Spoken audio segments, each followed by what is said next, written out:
Bien, chers amis, bonsoir. Je suis content de revoir Laurent Bouvet, qu'on avait déjà accueilli pour un de ses livres sur le peuple. Et je suis content qu'il revienne nous parler de l'insécurité culturelle, qui est un sujet tout à fait d'actualité, mais qui pose un certain nombre de questions de fond.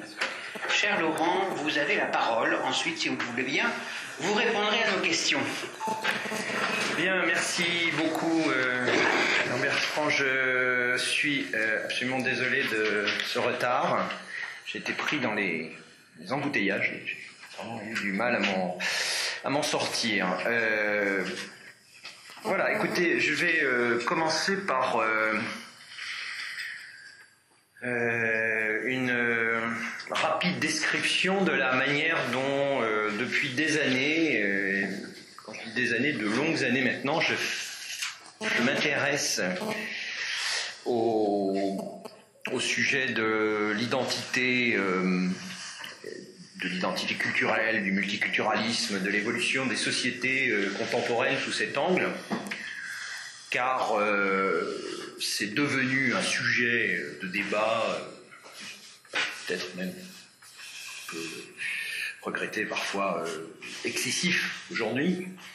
Ça l'était moins en France, du moins quand j'ai commencé à m'y intéresser il y a maintenant 25 ans presque, au début de mon parcours de thèse à l'université, puisque je travaillais sur les États-Unis et en l'occurrence aux États-Unis sur ce sujet. Donc je me suis intéressé à cette question par les réflexions donc dans mon domaine, la pensée politique, sur les questions d'évolution des sociétés contemporaines soumises à ce que j'ai appelé, avec d'autres auteurs, mais j'en ai beaucoup parlé dans des livres précédents, et très peu dans celui-là, mais le tournant identitaire, c'est-à-dire une évolution qui, au tournant des années 60-70, a transformé de manière assez profonde, avec des temporalités différentes d'un pays à l'autre, avec évidemment une ampleur qui peut varier également, suivant des modalités aussi pratiques qui peuvent être différentes selon les contextes nationaux. Donc un tournant qui a donc profondément marqué les sociétés occidentales. Je m'intéresse à ces sociétés-là, simplement parce que je connais très mal les autres, même si j'imagine qu'il y a aussi des changements de ce type. En tout cas, un changement qui, pourquoi tournant identitaire, qui a conduit notamment dans à travers la politique au sens général, les formations politiques, la vie politique, les formes de mobilisation, ce que l'on peut mettre dans ce terme. Donc on est passé à des préoccupations qui étaient jusque-là de longue date, et au moins depuis la Seconde Guerre mondiale, mais pour remonter évidemment beaucoup plus haut, en particulier dans le mouvement ouvrier, dans le mouvement social, de la gauche en particulier, des préoccupations qui étaient économiques, sociales, matérialistes, la lutte des classes, la question de la répartition, la question de la construction de l'État-providence, du compromis entre le travail et le capital, etc. Tout ce qui a fait le débat politique, principal du débat politique, bien sûr avec d'autres questions, décolonisation après 1945, la décolonisation, les questions en France de la laïcité, déjà posées avec l'école évidemment, c'est la quatrième, mais enfin qui faisait l'essentiel du débat, dans le cadre de la guerre froide, le cadre idéologique de l'époque, que vous connaissez. On est passé assez rapidement, et la matrice est américaine, compte tenu du poids des États-Unis et des représentations de la société américaine par les vecteurs culturels en particulier, mais aussi évidemment par l'économie, mais par les vecteurs culturels, le cinéma, la télévision, la publicité, la musique, etc. Donc les États-Unis ont servi, la société américaine a servi de vecteur, de matrice plus exactement, pardon, à ce tournant. On est passé à des préoccupations, donc en partie politiques, sociales, qui sont venus s'articuler, voire concurrencer les préoccupations économiques, matérialistes, début de la crise, la fin de la prospérité, des choses comme ça, les années 70, qui sont venus donc s'articuler, percuter, ces questions économiques et sociales, et qui sont des préoccupations, donc tournant identitaire, de nature identitaire au sens, alors là, très américain, très anglo-saxon, et il y a problème évidemment sur tous ces termes culturels, identité, de traduction et de compréhension dans les différents contextes linguistiques. Mais on est passé donc à des préoccupations autour de ces questions qui sont devenues rapidement extrêmement prégnantes, voire pour certains secteurs politiques et de l'opinion dominantes, bien plus importantes dans la détermination par exemple du vote que les préoccupations économiques et sociales. Et en particulier, j'avance un petit peu, dans le bas de la société, dans ce qu'on a appelé longtemps les classes ouvrières, on appelle maintenant les catégories populaires, dans ce peuple par le bas, dont j'étais venu parler il y a 3 ans, à propos de mon livre Le sens du peuple, le précédent. Évidemment, cette transformation s'est faite selon les orientations politiques de manière différente, à trouver des vecteurs différents, des manières de se concrétiser, de se faufiler dans les préoccupations politiques différentes. Alors, pour simplifier à l'excès, on pourrait y revenir, parce qu'évidemment c'est un peu simplificateur, mais il y a des manières qu'on va appeler plutôt par la gauche, voire par la gauche radicale, par le gauchisme même, culturel, qui est très important dans le mouvement qu'on a appelé de la New Left, de la nouvelle gauche, dans la fin des années 60, au début des années 70 aux États-Unis, dans la suite du mouvement des droits civiques. On va fêter cette année les 40 ans, les 50 ans, je me rajeunis, parce que moi je suis né à peu près à ce moment-là, les 50 ans des lois, des grandes lois de 64-65, loi sur les droits civiques, réclamée par le mouvement des droits civiques de Martin Luther King, etc. Et dans la suite de ce mouvement, il y a une radicalisation qui va toucher une nouvelle génération, la génération du baby-boom, qui est le cœur du baby-boom, qui arrive à la conscience politique, et qui va, en particulier à partir des jeunes noirs qui refusent simplement l'égalité par les droits civiques à la papa, dans leur imaginaire, le mouvement de Martin Luther King, etc., va revendiquer une autre manière d'apparaître dans l'espace public comme noir, au nom de cette identité. Et cette revendication identitaire, de reconnaissance de Black is Beautiful, du Black Power, va se répandre compte tenu de la forme du mouvement au moment où il y a la guerre du Vietnam qui se durcit, où il y a toute une jeunesse qui s'engage à la fois sur les campus contre la conscription, etc., partout aux États-Unis, ça touche toutes les catégories sociales.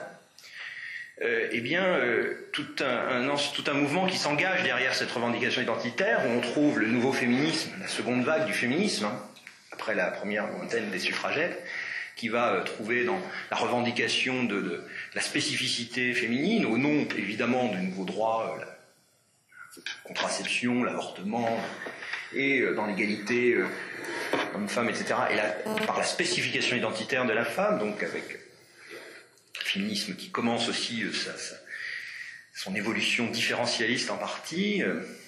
Il va y avoir le mouvement gay qui va commencer à ce moment-là à s'organiser là aussi sur le modèle des Noirs américains revendiquant l'égalité des droits dans un premier temps et la spécificité, la fierté, la gay pride derrière. Il va y avoir aux États-Unis, et ça c'est différent évidemment le mouvement Chicanos, le mouvement de la Raza Unida, de ces travailleurs étrangers, des immigrés mexicains qui revendiquent à nouveau une culture spécifique, etc. Et là, on a le début de pourquoi pas l'espagnol plutôt que l'anglais, etc., qui commence dans les États du Sud, qui sera rejoint plus tard par les Cubains de Floride, par les Portoricains, enfin on a tout un ensemble. Et puis on a donc comme ça tout un ensemble de mouvements qui se déploient, qui se développent, qui deviennent politiquement importants, notamment pour le Parti démocrate, qui avait toujours été attentif aux minorités, traditionnellement, bien sûr les Noirs, mais surtout les minorités immigrantes, même si elles n'étaient pas toutes démocrates ou de gauche, loin de là. Et puis on a, si on prend par la droite, là je prenais par la gauche, le mouvement par la gauche, de la nouvelle gauche, du mouvement, de movement, comme on disait, on a la radicalisation, le nouveau fondamentalisme qu'on trouve notamment dans le christianisme, le mouvement évangélique, mouvements autour des nouvelles valeurs familiales, Christian Coalition ensuite, etc., la Moral Majority, enfin tout un ensemble d'éléments qui vont se durcir y compris aujourd'hui au Tea Party, qui en est en partie le lointain héritage, mais pas que ça. Et donc on a des radicalisations identitaires, le retour à une identité. Et alors, bon, moi à partir de cette matrice-là, j'ai essayé de comprendre ce qui était à l'œuvre, et donc dans la société américaine. Et l'élément clé dans ce tournant identitaire, ce passage d'une forme de pluralisme des intérêts, disons de la diversité des intérêts matériels, économiques, de l'affrontement, pour la distribution des ressources, etc., des classes, etc., à une forme de pluralisme nouveau de la différence des identités. Diversité des intérêts, différence des identités. Ce passage de l'un à l'autre, comment est-ce que ça se fait, autour de quoi? Et ça m'a donné un certain nombre, évidemment, de pistes, cette matrice américaine, de l'idée qui va être très présente dans cette gauche américaine nouvelle, et qui va se répandre, et aussi également en réaction en partie donc dans la droite, se durcir aussi et accéder au pouvoir en 80 avec Reagan, pour la première fois, c'est l'idée que finalement ce ne sont plus des déterminants, ce ne sont plus avant tout des déterminants sociaux, l'appartenance de classe, l'appartenance à des catégories sociales, les revenus, le niveau de diplôme, etc., qui sont les déterminants politiques du vote et même les déterminants sociaux du choix ou souvent subi du lieu d'habitation, etc., etc. Mais ce sont des déterminants qui viennent de ces questions d'identité, de rapport, qu'on dit aux États-Unis, ethno-racial, etc.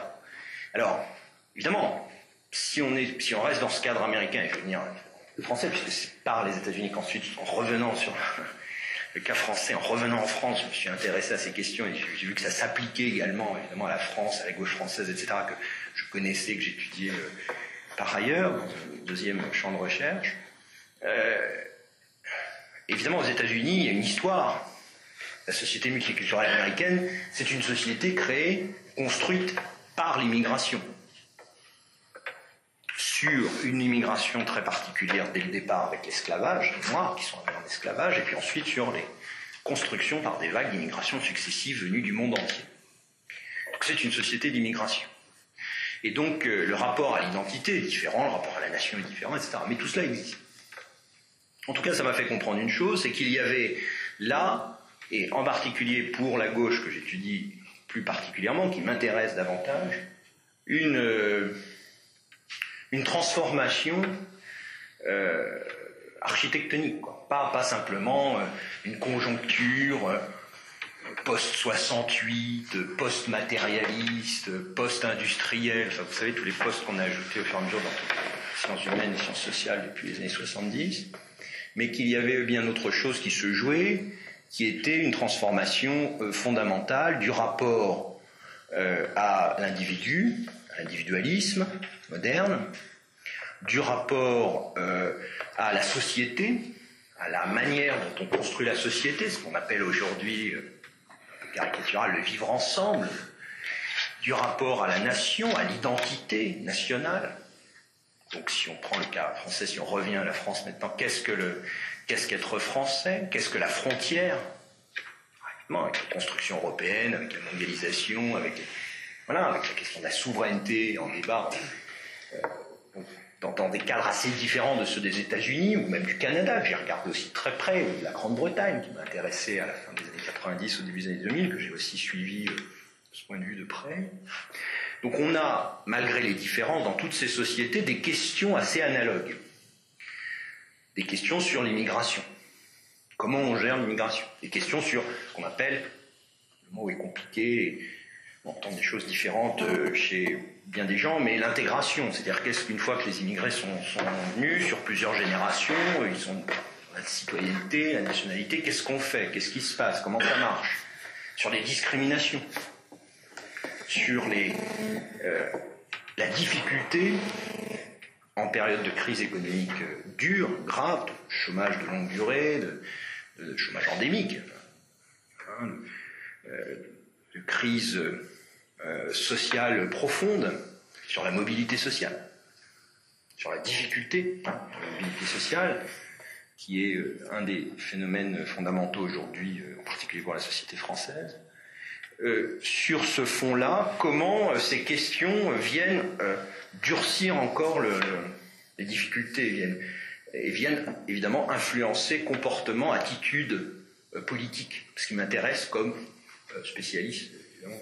Je ne suis pas sociologue, je ne suis pas géographe, j'utilise les travaux, je ne suis pas historien, mais j'essaie d'analyser les conséquences et les enjeux politiques de cette question. Donc tout ce travail, qui est mon travail de chercheur depuis 25 ans, m'a conduit évidemment ces dernières années, donc dans mon dernier livre, Le sens du peuple, et celui-là, c'est pas une série où ils vont pas ensemble, comme je dis. Mais enfin, ils sont dans la suite les uns des autres. Le précédent, en 2007, s'appelait Le communautarisme, mythes et réalités, où là, j'essayais je faisais la transition entre la matrice américaine et la question telle qu'elle se pose en Europe, avec des exemples, bien sûr, français.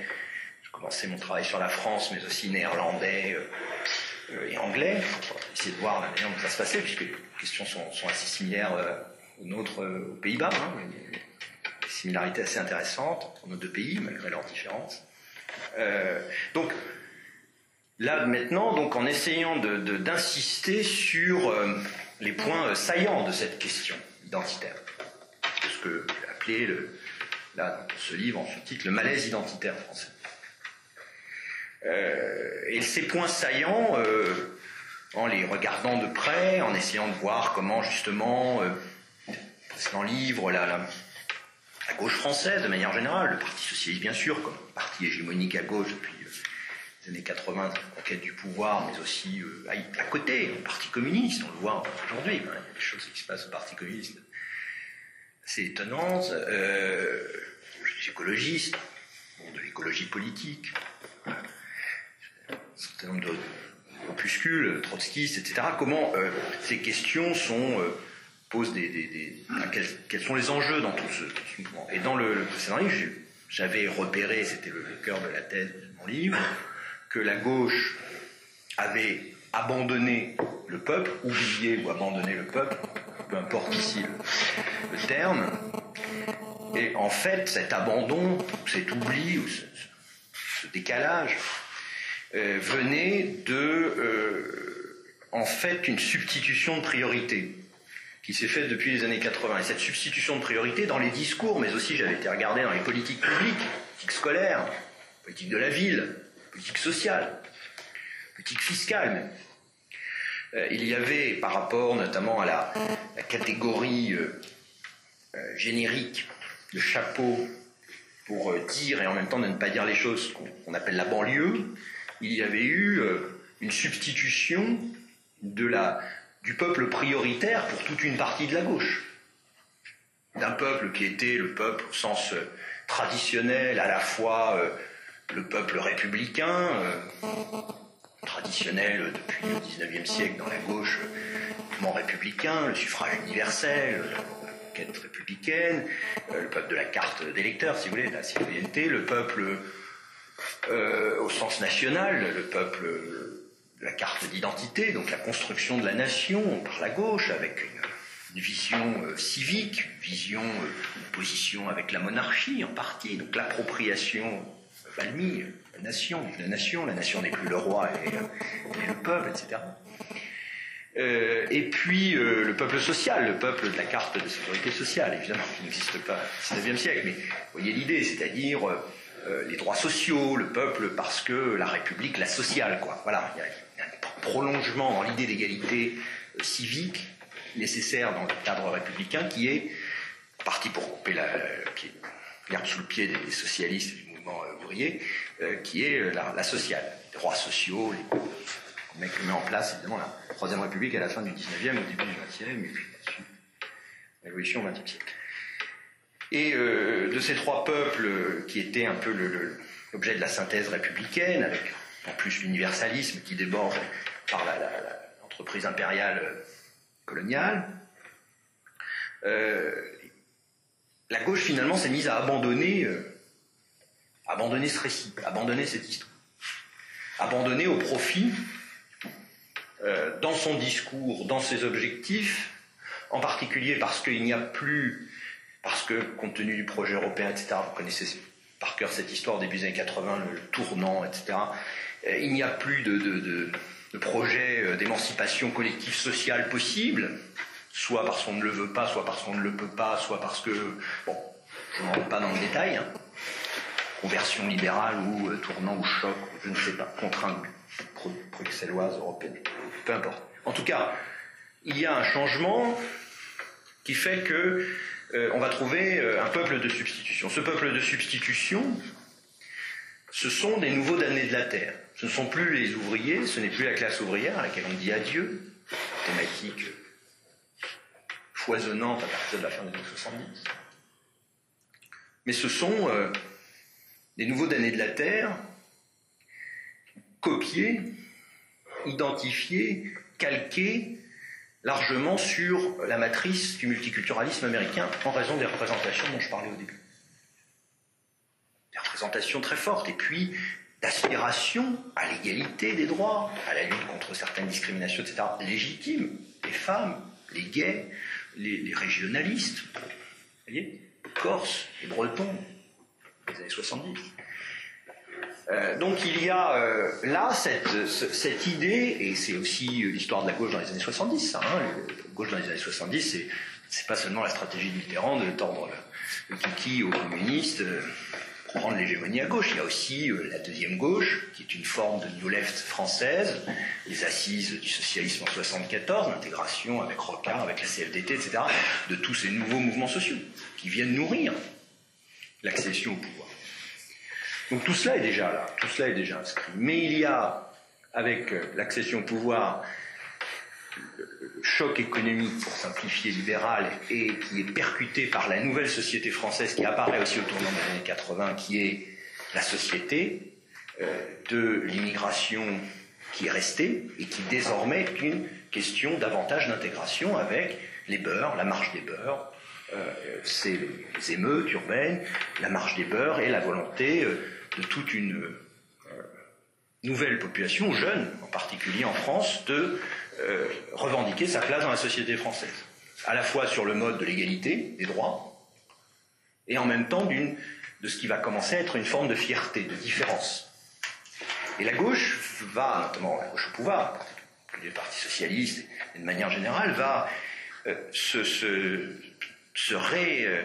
réorienter, se réarticuler autour de cette problématique, faisant son propre tournant identitaire, d'une certaine manière, en marchant, sans jamais le reconnaître théoriquement, doctrinalement, comme d'ailleurs le tournant libéral économique n'a jamais ou très progressivement été reconnu. On peut relire, je vais t'amuser à ça, les grands textes doctrinaux, enfin les grands, avec des guillemets, un des grands textes doctrinaux du Parti socialiste, le Congrès de l'Arche, 1991, les déclarations de principe, etc.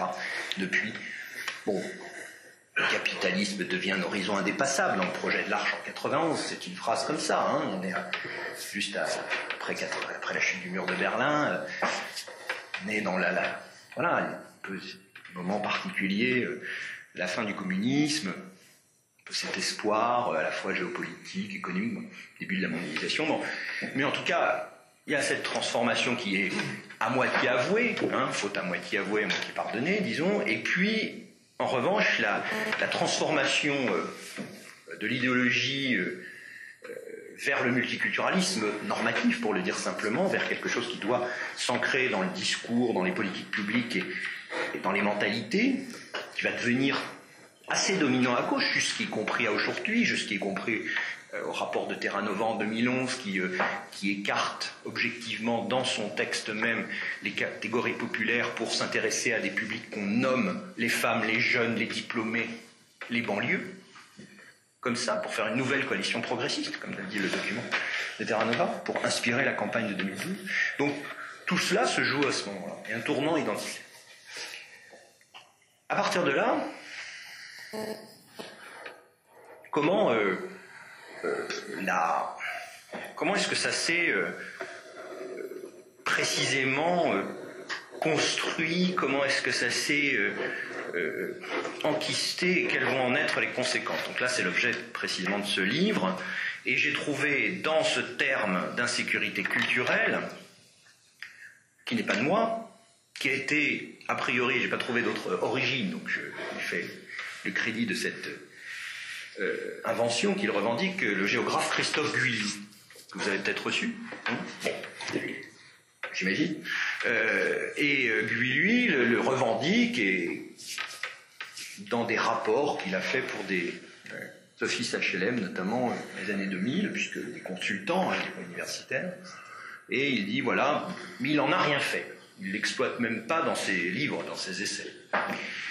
Moi, j'ai trouvé ce terme intéressant parce que, en suivant et en discutant avec d'autres sociologues qui ont fait des travaux qualitatifs sur des groupes d'électeurs de Ségolène Royal et Nicolas Sarkozy en 2007, déclarant ne plus vouloir voter pour la gauche ou la droite, mais vouloir voter Front National pour la prochaine fois. Donc c'est entre 2007 et 2012. Et dans ces groupes ressort toute une thématique, donc on est après 2005 le traité référendum, et après 2008 la crise. Ressort des thématiques extrêmement d'anxiété, de peur, que justement le terme insécurité me semble bien saisir.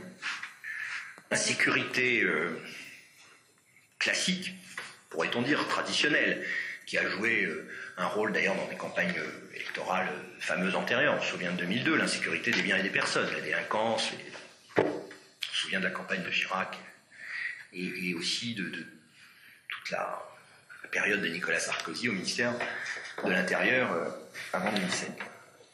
Insécurité donc au sens classique. Première insécurité qui apparaît dans ce que disent les motifs qu'évoquent pour ce changement de vote, puisque ce sont encore une fois des électeurs de Sarkozy ou Royal déclarant désormais vouloir voter Le Pen. Sachant que ça va sans doute être la fille, elle n'est pas encore présidente du parti, mais on sait déjà que ça va être elle qui prend la suite. Deuxième insécurité qui apparaît très nettement, évidemment, on est après la crise de 2008, insécurité économique et sociale. Sécurité par rapport à l'avenir, très marquée, notamment par rapport au devenir des enfants. L'idée qui devient massive pour la première fois depuis 1945, que la génération de ces enfants ne va pas faire aussi bien que celle des parents. Alors qu'on avait pris le pli, ce qui était assez nouveau dans l'histoire de l'humanité, mais que la génération des enfants ferait nécessairement mieux, qu'il y aura un progrès par l'éducation, par le niveau de vie, etc., que par rapport à celle des parents. Donc là, on voit pour la première fois, ce qu'ont bien montré beaucoup d'économistes, que, je pense à Philippe Ashkenazi notamment, à d'autres, qui ont bien montré qu'il y avait désormais une inquiétude pour ses enfants, pour soi bien sûr, mais pour ses enfants. La sécurité économique passe beaucoup par là. Et puis bien sûr, l'inquiétude, le chômage, la précarité, etc. Mais dans les explications, pourquoi vous avez peur de ça, qu'est-ce qui se passe, arrive très très fortement chez ces gens qui déclarent vouloir voter Le Pen, un troisième type d'insécurité. Et le terme de Guilly m'a paru évident. À ce moment-là, je l'avais en tête et il m'avait paru évident.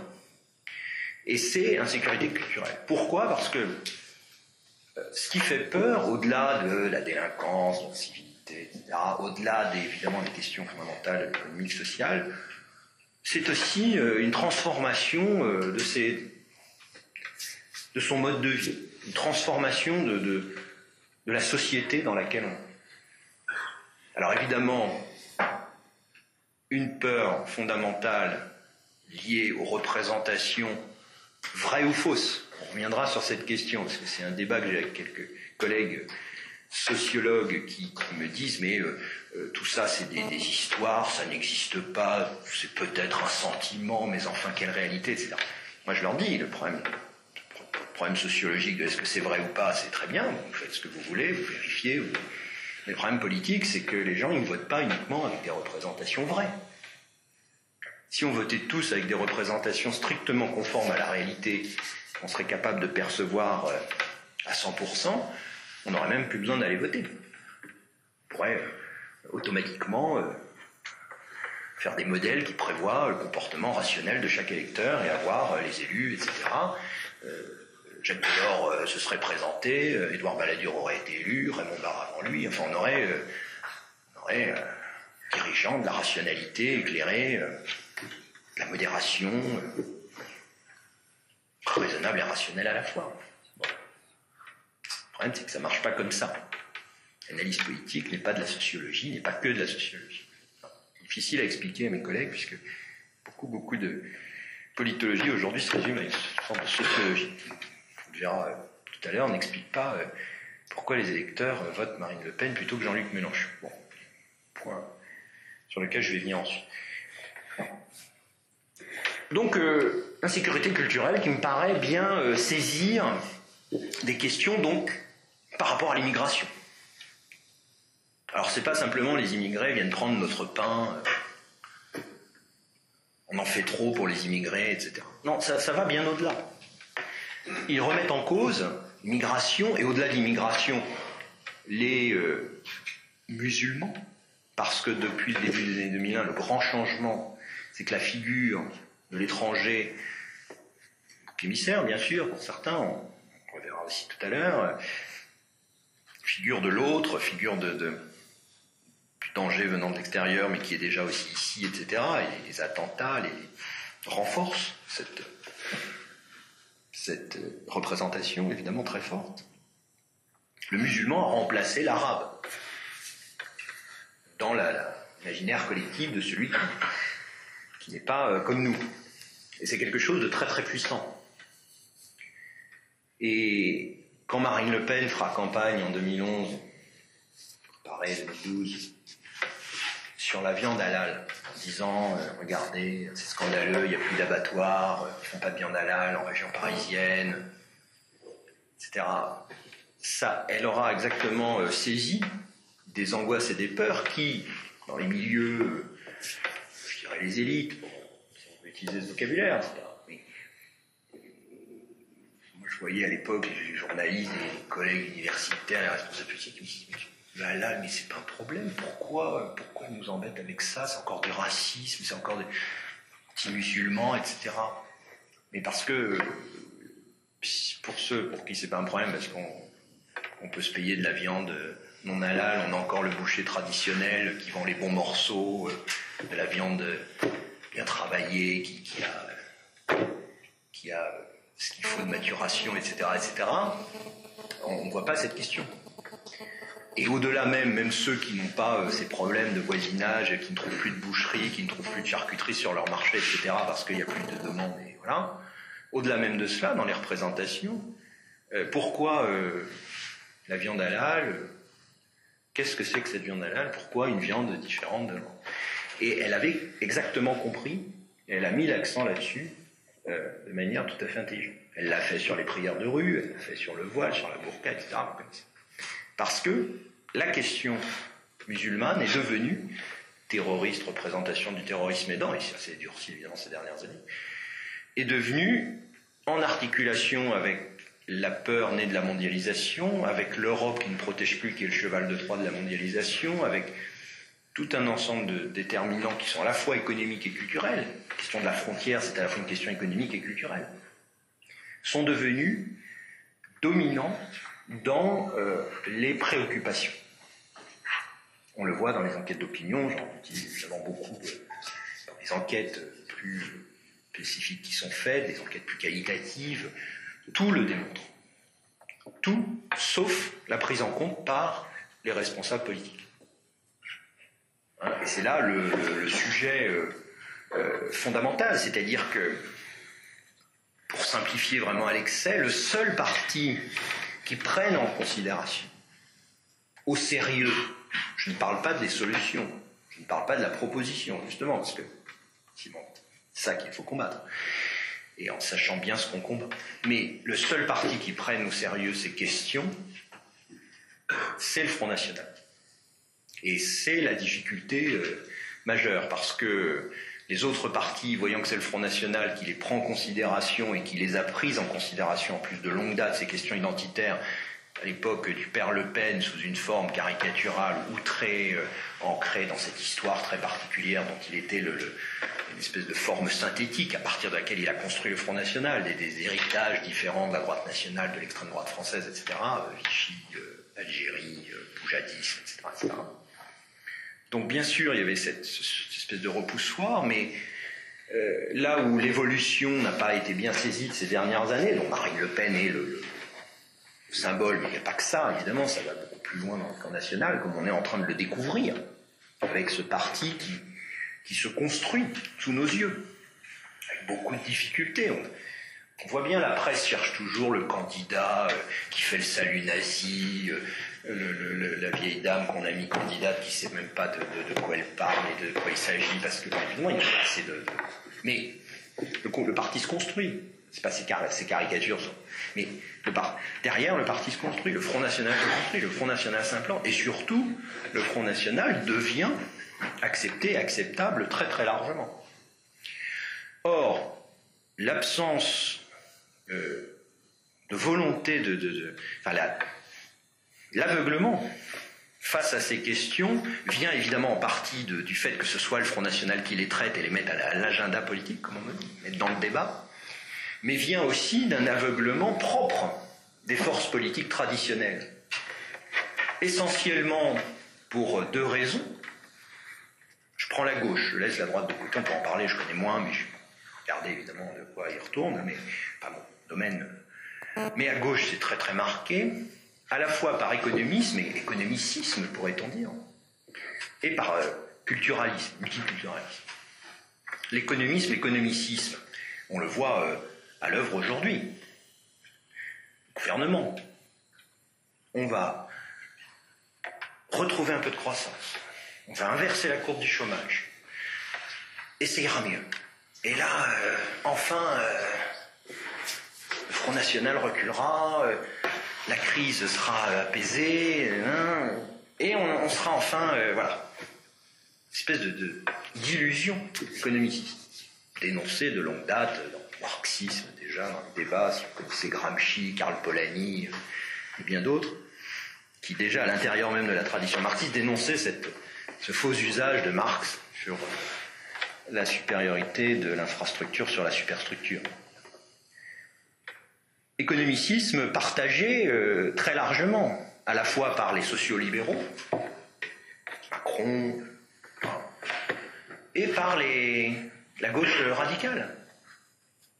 Mélenchon, dont je parlais tout à l'heure, pêche lui aussi, sa campagne de 2012, par l'économicisme avec cette idée que la crise sociale, je caricature à l'excès, mais c'est pas faux, se résoudra, comme beaucoup de cette gauche, par plus de dépenses sociales.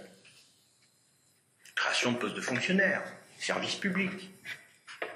Et que ça sera ça le point essentiel, que c'est là que ça se joue, parce que le vieux fond marxiste est toujours là, à raison ou à tort, peu importe, mais il est toujours là. Donc chez les libéraux comme chez les marxistes, le point commun entre les deux, historiquement, de ces deux grandes philosophies économiques, c'est l'économicisme. Marx est allé chercher d'ailleurs chez les économistes classiques, Smith, Ricardo, Malthus, Say, etc., c'est des instruments, sa boîte à outils qu'il a retourné contre eux, mais qu'il est allé les chercher là.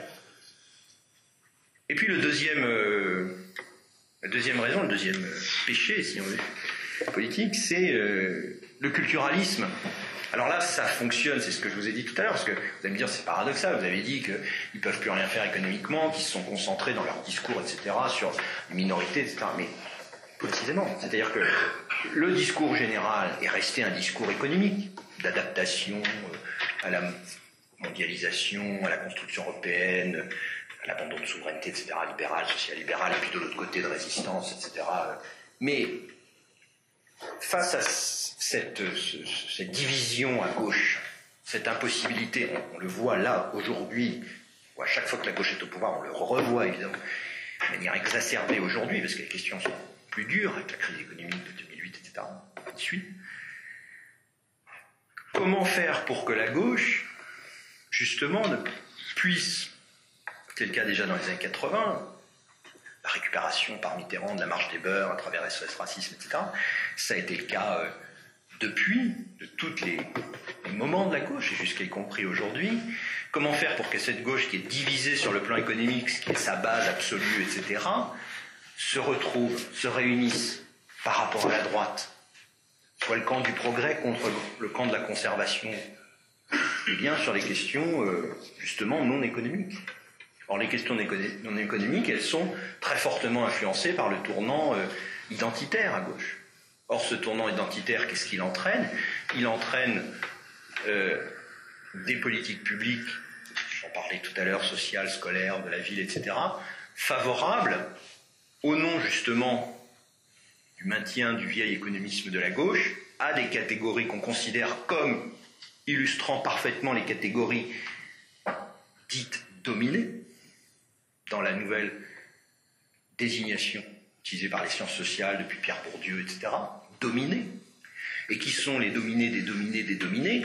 Alors bien sûr les femmes, l'égalité hommes-femmes, bien sûr, mais ce sont les étrangers, ceux qui sont d'origine étrangère, ce sont ceux qui subissent en plus, qui subissent toutes les discriminations, qui subissent toutes les dominations économiques et culturelles. Or, qu'est-ce que ça permet? Ça permet à toute la gauche, du trotskiste au social-libéral, d'avoir la même... de continuer à être de gauche. On défend les dominés. Et donc, on fait des politiques sociales, culturelles, éducation prioritaire, ciblées. Alors, on cible le territoire, la banlieue, on cible ce territoire, mais on voit bien que la banlieue, c'est devenu territoire identitaire. On cible le discours. On articule le discours autour de cette question prioritaire. Alors ça ne marche pas que pour la catégorie des dominés au sens des étrangers, d'origine étrangère, etc. Ça marche aussi, par exemple, on l'a vu avec le mariage pour tous, pour la domination sexuelle. La domination hétéronormée dans les débats sur le genre. Il faut transformer la société. Alors au nom de l'égalité, bien sûr, toujours. Au nom d'une identité, ça ne marche pas. Mais au nom de l'égalité, au nom de l'égalité des droits. Les gays peuvent se marier, peuvent adopter des enfants. Et puis certains veulent pousser demain pour que les couples de lesbiennes puissent bénéficier de la procréation médicale. Et puis, pourquoi pas les couples aussi d'hommes qui ne peuvent pas bénéficier de la procréation, eux peuvent faire la gestation pour autrui. Parce que tout cela, c'est le progrès. C'est le progrès qui n'est plus encapsulé dans l'économie, qui dépasse l'économie, toujours en s'appuyant sur cette idée de domination. Et il y a un concept dans les sciences sociales absolument fantastique, qui a été inventé évidemment aux États-Unis, qui s'appelle l'intersectionnalité, dont je parle dans mon livre. L'intersectionnalité, c'est formidable. C'est l'idée que toutes les luttes des minorités se recoupent, et que ce sont toutes des luttes sociales, en fait, pour l'égalité, au sens classique marxiste. Ça a permis au mouvement une partie du mouvement féministe, parce que les féministes, heureusement, ne sont pas comme ça, une partie du mouvement gay, tout un ensemble de mouvements minoritaires, étrangers, etc. Les noirs, aujourd'hui, le mouvement noir en France, l'idée du qu'est-ce qu'être noir en France? Le fameux conseil représentatif des institutions noires, le CRAN, qui veut absolument définir le fait d'être noir en France, non blanc. Qu'est-ce que c'est l'expérience des noirs français? C'est quand même quelque chose d'assez diversifié entre un Antillais et un Malien qui vient d'arriver. Ils peuvent être noirs, ils ont... Enfin, deux expériences assez différentes du rapport au vivre ensemble et du rapport à la discrimination, très certainement. Eh bien, toutes ces manières de revendiquer la lutte pour les dominés, les minorités, au nom d'une identité particulière, qui serait en fait la continuité de l'émancipation à travers la notion d'égalité et de progrès, permet à la gauche de rester la gauche, et électoralement ce n'est pas anodin, puisque dans le système français, Il faut rester à gauche si on veut battre la droite. Mais vous voyez que derrière, il n'y a plus rien. Et que dès que ça se tend un peu, et évidemment les événements récents tendent la situation de ce point de vue-là, font ressortir, vous avez tout ce qui est ressorti depuis janvier, à l'école, hein. Évidemment, ça frotte, ça résiste, il y a une partie de la gauche qui n'est pas cela, qui refuse cette idée. Et donc, à la gauche, quelques problèmes, d'autant que, et je terminerai là-dessus, le Front National construit ces questions identitaires pendant des années, le vieux Le Pen, etc., pris par sa fille, sophistiqué énormément autour de la laïcité, vous voyez les usages que fait Marine Le Pen maintenant, de ces questions de la frontière, de la laïcité, défendant les femmes, les homosexuels et les juifs contre les musulmans qui veulent évidemment les opprimer, etc.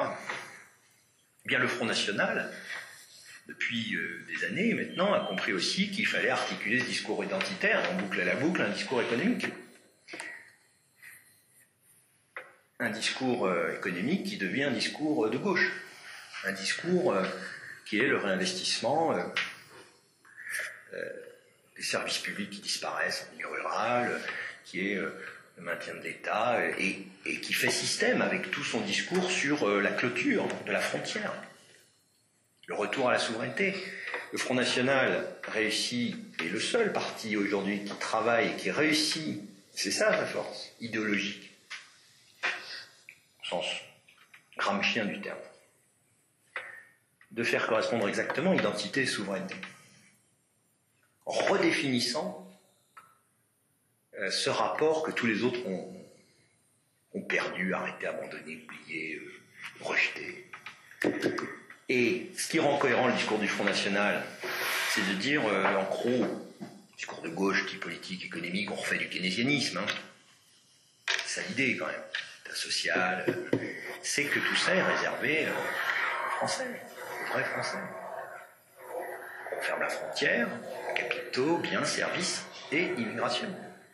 Exactement le contraire d'un Mélenchon qui, lui, était prêt à fermer les frontières aux capitaux, aux biens, aux services, parce que le protectionnisme, un Montebourg, etc., c'est nécessaire, alors Français, Européens, mais jamais à l'immigration. Internationalisme. Régularisation des sans-papiers. Discours du Prado la dernière semaine avant l'élection présidentielle, le premier tour de Mélenchon sur la plage du Prado à Marseille, les deux rives de la Méditerranée, notre civilisation commune, etc. Très beau, hein. Je trouve ça formidable, moi, le retour à Mare Nostrum. Enfin, il y a un petit décalage quand même. C'est plus tellement le monde romain quand même. Mélenchon et Marine Le Pen, une semaine avant le scrutin, jusqu'au samedi de ce discours du Prado,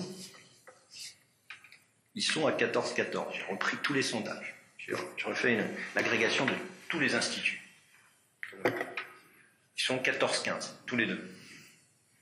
Une semaine après, premier tour, 7 points de différence. En gros, 11-4 et 18. 17, quasiment 7 points de différence. Marine Le Pen, 18, Mélenchon, 11. Discutant avec les gens du Front de gauche, ils disent « Ouais, mais le vote utile pour Hollande, etc. » Tu comprends là. Non, gars, il y a quelque chose qui ne va pas. Il y a une cohérence qui est perdue dans on ferme la frontière, c'est pas on ferme, c'est on redessine, on redit qu'il y a une frontière, le protectionnisme, parce qu'il y a la souveraineté qu'on a perdue, etc. Mais le reste, c'est pareil. Le reste, c'est pareil que les libéraux, c'est pareil que c'est ce que dit Bruxelles, c'est ce que dit la commissaire précédente, qui embêtait toujours la France sur l'immigration sociale. Tout ça, c'est le discours, ça c'est les Roms, c'est parfait, c'est le peuple européen qui a le droit de circuler partout, il n'y a pas de... Ils n'écoutent pas l'électorat auquel ils prétendent s'adresser. Le discours de Mélenchon, toute sa campagne de 2012 et depuis, même si je crois qu'il a bien compris maintenant le problème, et trop tard, ça a été « je m'adresse à vous les perdants de la mondialisation, je m'adresse à vous ceux qui êtes touchés par justement cette explosion, cet effacement des frontières, je m'adresse à vous qui êtes... » Ça a été ça son discours. Et derrière, son programme, c'est pour les fonctionnaires et les immigrés. Et il s'étonne que ça ne marche pas. Non. Alors Alors, ils ne veulent pas l'admettre. J'ai eu des discussions, le livre est sorti avec Alexis Corbière, avec un certain nombre de gens du Front de gauche. Ils ne l'admettent pas. Ni les communistes, ni les partis de gauche stricto sensu. Même si, je termine juste par ce point-là, le Parti communiste signe avec des organisations gaucho-islamistes, les indigènes de la République, etc., des pétitions, organise des réunions avec eux, etc., contre l'islamophobie, depuis janvier. Le parti de gauche, non. Ils ont corps, ils ont une fibre républicaine qui reste quand même, qui les préserve de cette dérive qu'on trouve chez les Verts et chez les communistes. Je m'arrête. Merci beaucoup, Laurent. Merci à vous. Le débat est ouvert. C'est Raoul qui l'anime. Vas-y. Oui, alors j'avais deux questions. La première, c'est sur question politique. Vous reprenez l'expression sécurité culturelle. J'aurais aimé savoir, parce que je sais que vous avez certains désaccords avec qui, qu'est-ce qui fondait ce désaccord, notamment, je pense notamment au fait qu'il oppose quasi systématiquement les banlieues, par exemple, là où la France périphérique, alors que ce ne sont pas forcément des catégories qui ont été interdites. Et deuxième question, je voudrais savoir si, devant l'abandon évident et l'aveuglement, en partie la gauche française, on a encore vu sur les élections départementales, dans l'interprétation des résultats, dans certains tweets. Je ne sais pas si vous avez vu celui-ci, Ah bon. Il avait dit, malgré tout ce qui était dit, la réostracisation de l'EFM a stoppé sa progression. Donc, est-ce que vous voyez une potentialité, une force politique qui pourrait émerger à gauche et se réapproprier tous ces sujets que vous choisissez? Ça c'est la. Il y a d'autres. Comprendre comment ça marche. Non, c'est. D'accord. Ok, très bien. Je ferai une question. J'ai pas de préférence, mais en l'occurrence, ça me convient tout à fait. Bon, sur la différence avec lui, vous l'avez dit. En fait, ma différence avec lui, c'est qu'il me semble qu'il y a. Il me semble, c'est pas il me semble, c'est vérifié par les enquêtes que j'ai lues, que j'ai étudiées, reprises, etc. Parce que alors, on me dit souvent les collègues des sciences sociales me disent oui, mais toi tu ne fais pas d'enquête de terrain. Non, je fais de l'analyse politique, pas tout à fait le même métier, mais évidemment je me nourris du travail d'enquête, des données dont on dispose, données d'opinion, résultats électoraux, enquêtes qualitatives, voilà, recherche historique, voilà, moi je fais mon travail Donc en regardant tout cela de très près, des témoignages, qu'est-ce qu'on constate? On constate qu'il y a effectivement ce que j'appelle à la fin de mon livre, sur lequel je pense qu'il est possible de rebâtir quelque chose à gauche. Et ça sera la deuxième question, évidemment, mais le commun. C'est-à-dire qu'il y a du commun, il y a quelque chose de commun, et notamment dans le discours porté aussi bien par ceux que les médias désignent comme ça, et que les entrepreneurs, les acteurs identitaires aiment bien aussi désigner, utiliser, à l'extrême droite comme à l'extrême gauche. Les jeunes de banlieue, euphémisation pour dire les musulmans, type. Et puis ces petits blancs, là toujours aussi avec des guillemets, du périurbain, ces Français de souche, puisque même le président maintenant utilise l'expression qui n'a aucun sens. Eh bien, dans le périurbain subi, Lully utilise le mot France périphérique, mais en fait, quand on les écoute, qu'on leur donne la parole, ce que ne font plus beaucoup les partis, c'est ça aussi le problème, même les associations qui prétendent parler en leur nom ne leur donnent pas la parole. Ça aussi, c'est intéressant. Alors que le Front National parle en leur nom et eux, ceux qui votent pour lui, pensent qu'il leur donne la parole. Ça, c'est quelque chose qu'on pourrait regarder de plus près, mais enfin... En tout cas, quand on leur donne la parole et qu'on les écoute, qu'est-ce qu'ils disent? Ils disent quasiment la même chose, en fait. Ils disent le haut, les élites, pas des élites, mais ils disent le haut, ceux d'en haut, les responsables, etc., nous ont abandonnés. Nous ont laissé tomber.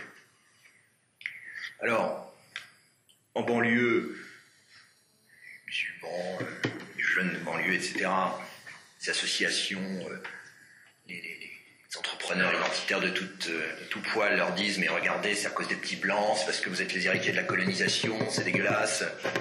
Voilà, c'est l'État qui vous discrimine, l'État est raciste, l'État est colonial, l'État... » J'ai encore eu débat. Aujourd'hui, je publie un texte vendredi contre un texte qui a été publié mardi dans Libération de collègue Philippe Corcuf de Lyon qui me traite de néocolonial,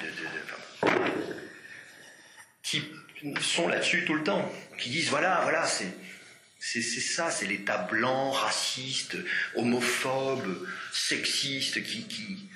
Bon.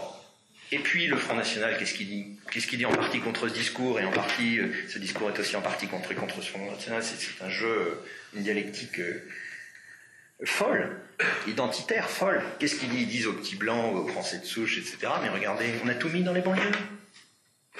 Regardez les dépenses publiques. Tout est allé dans les banlieues. Et regardez le résultat, ils sont même pas Charlie. Ils sifflent la Marseillaise. Quand il y a un match de l'Algérie, ils sortent les drapeaux algériens. Etc., etc., etc. Donc, ça c'est le discours, c'est... Quand on les écoute, ils disent la même chose. Alors, il y a des franges radicalisées, politisées, évidemment, islamisées ou politisées FN, identitaires, qui disent pas ça, mais ils disent quoi? Ils disent on nous a laissé tomber. Ils cherchent pas d'abord à savoir qui c'est, etc. Ils disent c'est le haut. Alors c'est Bruxelles, c'est peu importe. En tout cas, les politiques nous ont lâché la défiance, le baromètre tous les ans sur la défiance, le baromètre sur la confiance, c'est le baromètre de la défiance, nettement du Cevipof tous les mois de janvier. Ils font une grosse enquête assez lourde avec énormément de gens interrogés. Donc l'échantillonnage peut être un petit peu plus... l'échantillonnage, disons les gens interrogés, c'est un peu plus sérieux qu'un sondage normal. C'est la défiance totale pour les institutions, pour le haut de la société, pour tous ceux qui ont un pouvoir de décision quelconque, etc., ou croient en avoir un, font semblant d'en avoir un, etc., les médias. Ils nous ont laissés, ils nous ont abandonnés. Or, ce que je redis dans mon discours, puisqu'à la fin, dans la conclusion, comme à chaque fois on me dit, bon, les intellos c'est bien gentil, mais enfin vous proposez jamais rien, j'ai fait une conclusion en essayant de proposer des choses. Pas des mesures clés en main que je peux vendre comme consultant. Je ne suis pas, ce qui est Christophe Gully qui a d'autres préoccupations, mais moi je ne suis pas consultant. Mais des pistes, des orientations. Et ça répond un peu cette fois à votre deuxième question. Cette orientation, c'est précisément le réinvestissement d'un espace commun. Un espace, pourquoi pas, en termes de politique publique, d'aménagement, etc., un espace physique, un espace territorial, bien sûr, mais un espace au sens politique, social. Alors, moi je pense qu'en France, cet espace s'appelle la République. Alors, je ne sais pas si je dis ce mot ici, ça tremble, les murs tremblent, mais c'est pas les institutions, c'est un régime social, c'est une forme de pacte de lien social, la République, pour moi. C'est pas... c'est un président, un roi, machin, il y a des monarchies, vous le savez très bien, qui sont beaucoup plus républicaines en termes de lien social que nous pouvons l'être aujourd'hui. C'est pas la question. Mais la République au sens classique, celle qu'on trouve aussi bien chez Machiavel, chez Rousseau. Et qu'est-ce que c'est que cette idée de la République du commun, comme je dis? C'est l'idée qu'il y a beaucoup plus de commun que de différence, bien sûr, et y compris dans toute cette population de deuxième, troisième génération d'origine étrangère, notamment maghrébine, puisque c'est l'essentiel. Et c'est là que se situe on parle jamais des Portugais, on parle jamais des Vietnamiens, quand on dit ça. Pourtant, communautarisme portugais ou communautarisme vietnamien, il suffit d'aller match de foot ou en 13e et il est là. Bon, donc, il y a toute une intégration qui se fait, comme ça s'est fait pour toutes les autres générations d'immigration. Ça a pris du temps, etc. Simplement, il y a une partie qui ne se fait pas. Voilà, c'est ça qui... Or, il est possible de travailler politiquement à ce que ça se fasse, et à ce que ça se fasse mieux. De lutter contre les discriminations. Beaucoup plus efficacement. Pas en exaltant l'identité, parce que l'idée, c'est pas de venir dans cet espace commun comme on est, comme disait le slogan de chez Macbeth, venez comme vous êtes. Hein, c'est le slogan libéral multiculturel. Venez manger la même nourriture comme vous êtes. L'idée, c'est pas d'arriver comme on est, L'idée, c'est d'arriver avec à l'esprit qu'on vient dans un espace commun. Que ce qu'on est, c'est très important, et on est ce qu'on est, avec plein d'identités multiples les uns et les autres. On a tous plein de choses à revendiquer, à dire, à voir, à faire, et certains, évidemment, en ont plus parce qu'ils sont beaucoup plus discriminés, la couleur de leur peau, bien sûr. Mais lutter contre les discriminations, c'est précisément lutter ensemble, en commun, pas en exaltant telle ou telle fierté. Parce que dès que vous exaltez tel ou tel critère de la fierté identitaire, dès que vous en faites un absolu que vous posez d'abord, moi j'ai des débats très vifs avec, par exemple, une personnalité entrepreneur identitaire, s'il en est, Rokhaya Diallo. Vous la connaissez? Donc on voit la télé, alors pas très bien si les journalistes, essayistes, c'est une jeune femme noire musulmane. Trois critères.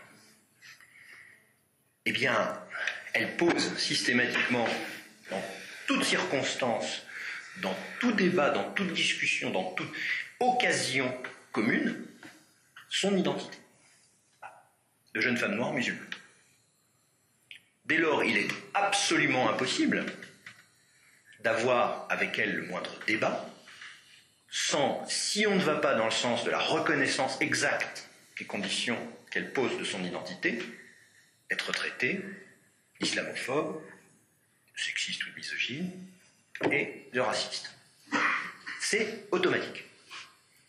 Et évidemment, elle en joue, elle construit son personnage médiatique. Donc on est dans cette difficulté. Donc moi, ce que je revendique, c'est la reconstitution d'un espace commun, y compris, je dirais, avec fermeté. Pas autoritarisme, je dis fermeté. Notamment à l'école.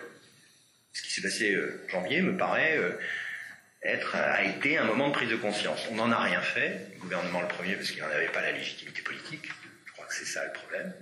Et pas les idées non plus, c'est autre chose, mais l'école évidemment est un lieu central, mais enfin il n'y a pas que l'école. Alors réinvestir, et c'est une fois qu'on réinvestit qu'on peut remettre dans cet espace commun, en débat, parce que cet espace commun, c'est pas tout le monde en blouse qui se lève quand l'instituteur monte sur son estrade dans la classe, on n'est plus dans la Troisième République. L'espace commun, c'est le lieu où on peut réinvestir les débats, les conflits d'intérêts, au sens de classe, osons le gros mot, de lutte des classes. Les conflits, les débats sur notre souveraineté, nos frontières, nos intérêts de classe, l'orientation des politiques publiques, qu'est-ce que la politique de l'immigration, qu'est-ce que la politique sur la politique sociale, les allocations, la redistribution. Mais c'est un espace de débat, c'est un espace commun dans lequel on vient débattre, dans lequel on vient en tant que citoyen et non pas en tant qu'individu débattre des conditions de l'élaboration. Enfin, on débat et on élabore collectivement ce qu'est la France. Car la France, c'est un projet civique. Et s'il y a plus ce projet, si ce projet s'arrête, le contrat social français n'existe plus. Il y aura toujours les cathédrales, les paysages, Milan, formidable, la colline de Vézelay. Bien sûr, mais ça suffit pas. Ça ne suffit pas. La langue française, ça ne suffit pas. Il y a un projet, quelque chose qui nous est commun. Or ça, c'est ce qu'on est en train de perdre, et c'est ce que c'est fous identitaires, de tous les côtés viennent essayer de... Voilà. Aussi bien le Front National que Rokhaya Diallo, de mon point de vue. Question. Je mettrais bien un peu de classe dans votre affaire quand même, parce que s'il y a... C'est ce que je viens de faire. S'il y a quelque chose, oui, mais c'est surtout les classes dominantes qui ont organisé l'immigration dans leur intérêt et qui maintenant essayent de fabriquer deux peuples dans leur territoire pour pouvoir les opposer les uns aux autres. Tout à fait d'accord. Et vous pouvez un peu développer là ce que vous pensez être une stratégie de domination. Dans quelle mesure est-ce conscient? Dans quelle mesure y a-t-il plusieurs groupes qui s'opposent Vous connaissez chez Marx la différence entre la situation et la conscience de classe. Oui. Bon. On est dans ce phénomène, y compris chez les classes dominantes.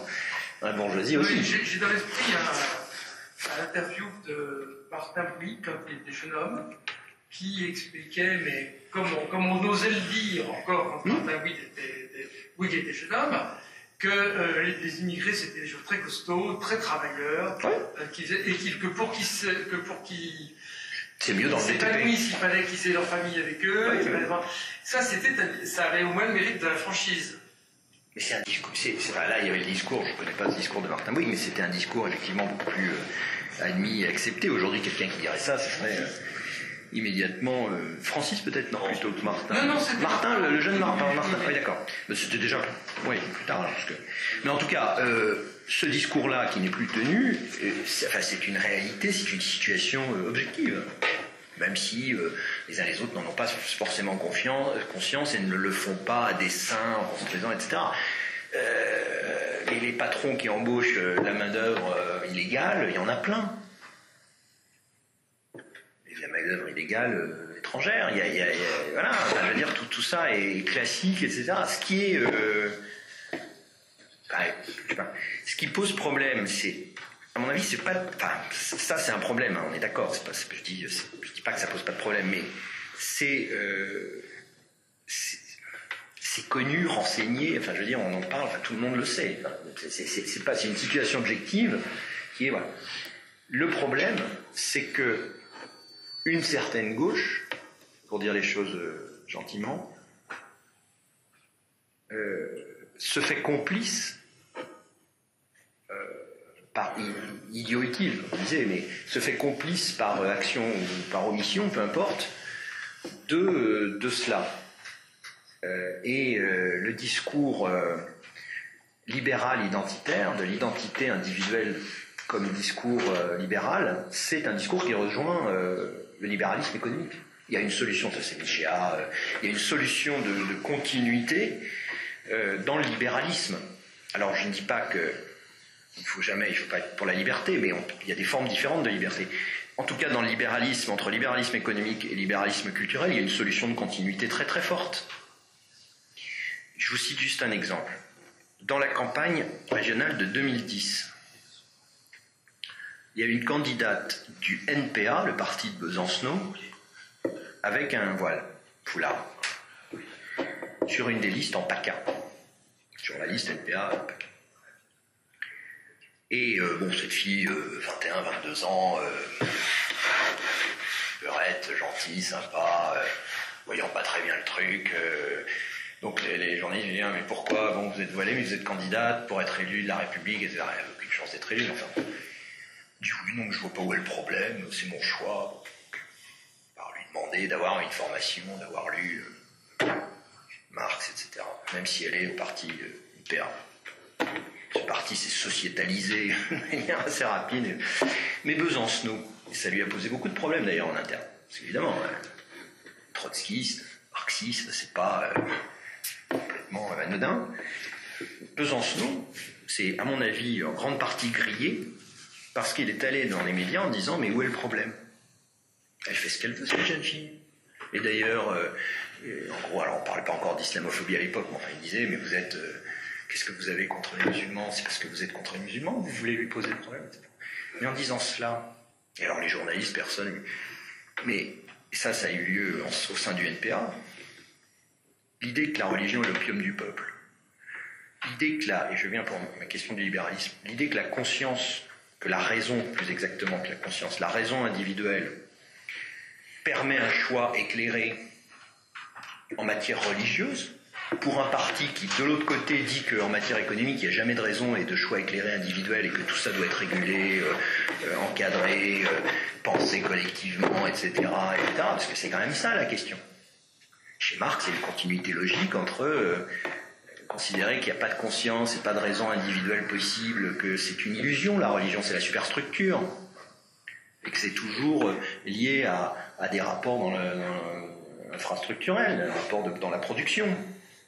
Donc, qu'un parti qui se réclame, même de manière très lointaine, du marxisme et du trotskisme, puisse en venir à ne plus voir où est le problème de l'individualisation du choix, parce que ce parti considère que cette femme musulmane est de toute façon une minorité qu'il faut défendre et que c'est les nouveaux damnés de la terre, etc. Il ne voit plus la contradiction par rapport à l'idée de l'individualisme de la raison qui s'applique aussi bien à l'acteur économique qu'à l'acteur du choix de sa moralité ou de sa religion, là c'est un énorme problème.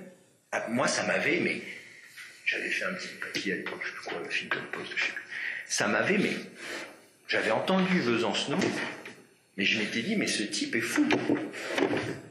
Il est complètement acculturé. Le type est au nouveau parti anticapitaliste. Le capitalisme, c'est pas bien, le libéralisme, la mondialisation, les patrons, la finance, etc. Il veut mettre l'État partout, capital, machin, là, ou les soviets, les coopératives ouvrières, là, bon. Tout ça doit être collectif, plus d'individus, plus de... L'homo economicus ne peut pas être laissé à son choix et à son raisonnement utilitariste. Ce n'est pas possible. Et là, le raisonnement individuel utilitariste, ou le choix de la raison, du sujet autonome, est tout à fait évident et ne pose aucun problème en matière de religion.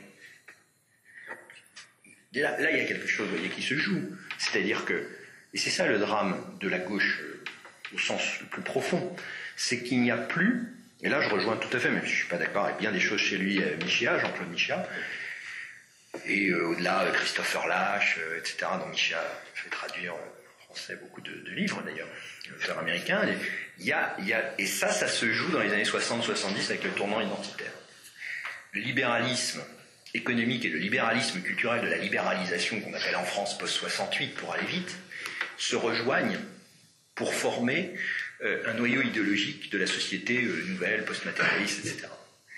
Réservé essentiellement, compte tenu de la crise économique qui frappe l'Occident à ce moment-là, à des classes qui vont être de plus en plus réduites et démontrent sur l'inégalité patrimoniale, etc., Piketty, etc., des classes de plus en plus réduites. Hein, donc, voilà moi ma lecture.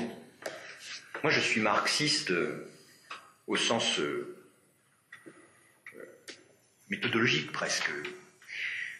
Je refuse l'économicisme parce que justement, évidemment, depuis Marx, du temps même de Marx jusqu'à ce moment des années 80, il est mort en 1883, ça a déjà pas mal changé par rapport à ce que lui a analysé dans le premier volume du Capital qui sort en 1867, qui a déjà des gros changements.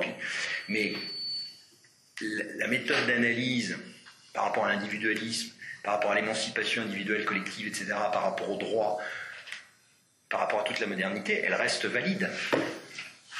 Or, quand ceux qui s'en réclament l'abandonnent, objectivement, enfin, au sens vraiment, qu'est-ce que vous voulez que...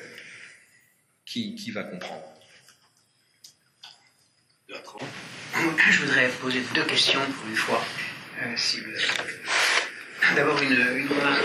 En lisant votre livre et en vous écoutant, j'ai essayé quand même de me réconforter, parce que c'est assez sinistre la situation que vous décrivez.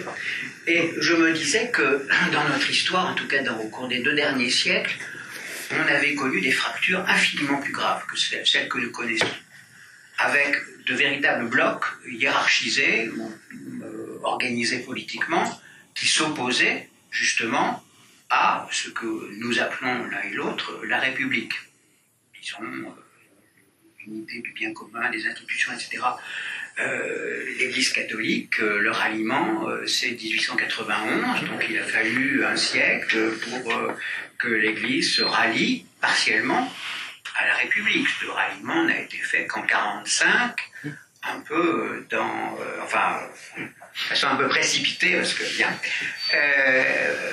mais ça a été quand même une fracture organisée par une institution qui en plus avait un pape, qui avait fait le syllabus, etc. C'était une condamnation idéologique assez radicale de ce qui se construisait en France. Nous avons eu, on le sait très bien, le mouvement royaliste au XXe siècle, les ligues en général, étaient là une véritable extrême droite qui contestait radicalement les institutions et voulait les changer par autre chose. Et le Parti communiste aussi, de l'autre côté, adhérait à un modèle totalitaire dont nous parlerons, on parlera du totalitarisme au mois de mai avec un jeune philosophe.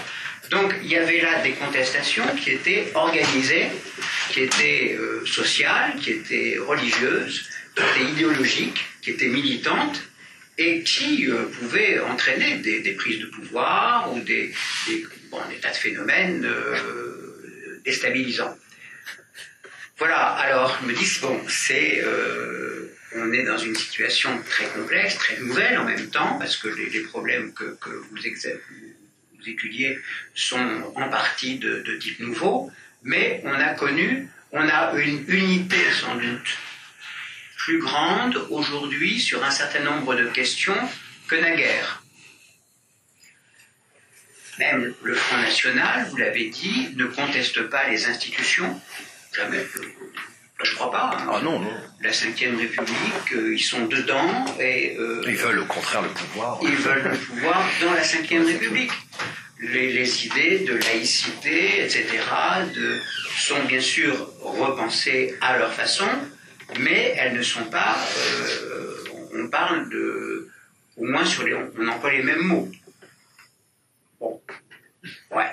Non, oui, je sais bien, tout ce qu'on peut dire, bien sûr. Mais il n'y a pas cette question de savoir si le Front National est d'extrême droite ou pas. Si c'est une contestation radicale des institutions et de la pensée républicaine ou républicaine,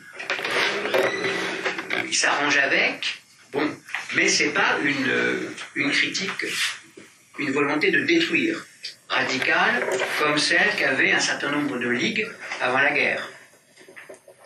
Tout ça pour dire qu'on a quand même encore des éléments communs. Alors ça c'est le premier point. Le second point porterait sur le projet. Vous dites le lien social, le civisme, la citoyenneté, le refus des identités, de l'identitaire, etc. Très bien, mais il y a aussi le projet politique commun, c'est-à-dire par rapport aux autres, par rapport qu'est-ce qu'on fait de l'Europe, qu'est-ce qu'on fait avec les autres nations, ce dont on ne parle plus guère dans le débat politique. En tout cas, dans les classes dominantes, il est acquis que on doit faire ce que dit Berlin et Bruxelles, et il est acquis qu'on doit se mettre dans la roue des Américains. En gros, c'est ça. Donc, si vous, à un moment dans les dernières pages, dans votre conclusion, vous parlez justement, vous évoquez la question de la souveraineté nationale. Elle se pose effectivement, quoi que puisse dire le Front National. Par ailleurs, c'est une question qui se pose politiquement par rapport à ce qu'on nous donne aujourd'hui comme ersatz de politique étrangère. Espagne, Grèce, la gauche, Podemos, c'est sur alors, souveraineté. J'allais dire oui. Le Podemos, très souverain. Ça nous donne justement l'exemple d'un parti qui vient de l'extrême gauche et qui développe une politique justement qui est pas du tout celle de la gauche française, qui est une politique axée sur la question de Bruxelles, la question de la dette, la question de la sortie de l'euro qui se pose de plus en plus clairement entre eux, chez eux, au sein de Syriza, et des questions de politique étrangère, de rapport avec la Russie, etc. C'est la politique, c'est le projet politique d'une nation. Au-delà de toutes les questions qui se posent quant au lien social en Grèce ou en Espagne, dont Christophe, qu'on appelle aussi Christobal, est un des spécialistes qui sera bientôt reconnu puisqu'il prépare un livre sur le sujet. Mais voilà, ce qui est en jeu aussi en Espagne, c'est des questions qui sont des questions de projet politique, de projet de la nation dans le concert des nations. Voilà, donc j'étais un peu long mais des fois. Alors, bon, question lourde. Alors, la question des éléments communs, de ce commun possible. C'est-à-dire, effectivement, alors, il y a deux choses qu'il faut...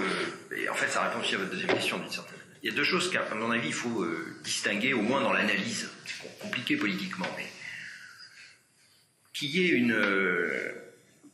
une forme d'accord sur les institutions au sens, vous l'entendez vous avez rappelé aujourd'hui l'institution.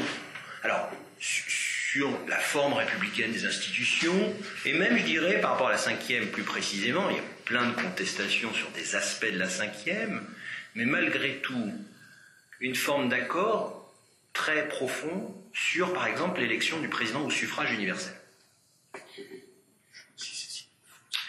C'est jamais dit comme ça, mais dans tous les projets de 6e République, de contestation, de renouvellement, extension des pouvoirs du Parlement, patati patata, est-ce qu'on c'est régime semi-présidentiel, en fait, au fond, il y a toujours un moment où on arrive, où on bute sur qui est le chef de l'exécutif et comment on l'est. Et le parlementarisme, au sens du régime parlementaire classique, c'est-à-dire majorité parlementaire, le chef de l'exécutif, le Premier ministre, ne perce jamais. C'est un élément extrêmement important. Alors, c'est pas l'acceptation au sens où vous l'avez entendu, mais ça fait partie quand même d'une sorte d'idée qui s'est très très largement imposée et qui renvoie à quelque chose de bien plus profond, qui est quand même que l'exécutif n'est pas un simple représentant de la majorité de son camp qui gagne, mais incarne la nation. C'est la symbolique. Le lien avec la monarchie. C'est une monarchie élective, enfin. Non, mais c'est évident. Avec une symbolique d'unité, maintenant c'est un peu raté, justement, parce que le président n'est pas... Parce qu'il ne veut pas garder.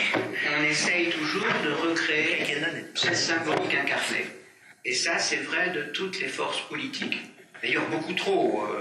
Il y a le candidat à la présidence dit je ferai ça comme s'il avait l'initiative des lois. Bien sûr, je vais faire ci, je vais faire ça. Mais il y a quand même cette symbolique qui nous rassemble tous. Et qui est renforcée aussi par la médiatisation contemporaine qu'on voit dans d'autres pays aussi. Les premiers ministres sont aussi dans des pays, on peut penser notamment à l'Angleterre, plus qu'à l'Espagne d'ailleurs. La question de la symbolique se pose autrement. Mais la question est on ne se pose même pas la question donc évidemment de la reine, du roi, mais il y a quand même une personnalisation très forte. Alors, moi, en termes institutionnels, après, c'est mon opinion, ça n'a aucun intérêt. C'est pas là pour vous donner juste mon opinion, qui n'a qu'un intérêt de citoyen. C'est que je pense qu'on ne peut pas continuer encore longtemps avec un régime un peu bancal, quoi. Enfin, si on choisit... moi, je pense qu'un régime à l'américaine, de séparation et d'équilibre des pouvoirs entre un Parlement fort et un président fort, c'est-à-dire... qui risque évidemment ce qu'on appelle en France la cohabitation, c'est-à-dire une opposition comme il y a aux États-Unis une majorité. Bon, alors les États-Unis, pour des raisons dont on serait en partie un peu protégé ici, notamment du fédéralisme, ont des blocages institutionnels absolument insolubles. Des trucs, des shutdowns, des fois, le budget, c'est une procédure budgétaire assez différente de la... Mais nous, ce serait pas ça, puisqu'il y a un État, alors... la décentralisation, cette espèce de modèle, l'intercommunalité, les grandes communes, les régions, l'Europe qui remplace la petite commune, le département, la nation, évidemment, est en train de foutre tout ça en l'air. Bon, mais enfin, je pense quand même que ça serait... voilà, je ne suis pas spécialiste et c'est juste une idée comme ça que je refais en aussitôt. Non, plus profondément sur ce que vous avez dit, sur la contestation du régime, etc. On s'aperçoit quand même que même si il n'y a plus ces risques, il n'y a plus cette violence qui sort, qui revient à la surface dans la société. Alors ça existe par moments, mais sous des formes assez différentes. Les émeutes de banlieue en sont des figures évidemment très contemporaines. Je ne parle pas du terrorisme, bien sûr. On voit quand même qu'il y a encore des choses très très profondes qui se jouent. Par exemple, au moment du mariage pour tous. On a quand même vu qu'il y avait, sur des questions aussi essentielles que la famille, que le lien à la anthropologique, quoi, à l'institution du mariage, qui n'est pas qu'un contrat civil, qui n'est pas qui renvoie avec la filiation, etc., à quelque chose de très profond, divisé très profondément le pays. Oui, on en a parlé avec Gaël Broustier il y a... Oui, il a fait son livre sur les gens de la manif pour tous. Ça, ce sont des... Il y avait une expression d'Hervé Lebras que j'aime bien qui est Il a dit il y a un catholicisme zombie, il n'y a plus de pratique, il n'y a plus d'extériorité, de visibilité catholique au sens de la pratique. Mais il y a des valeurs très profondes. Et quand on parle de l'euthanasie, quand on commence à parler de certains sujets, on est sur la vie, la mort, on est là encore sur des choses qui ne sont pas, qui sont aussi encore en grande partie des impensés, parce qu'on ne veut pas débattre, etc.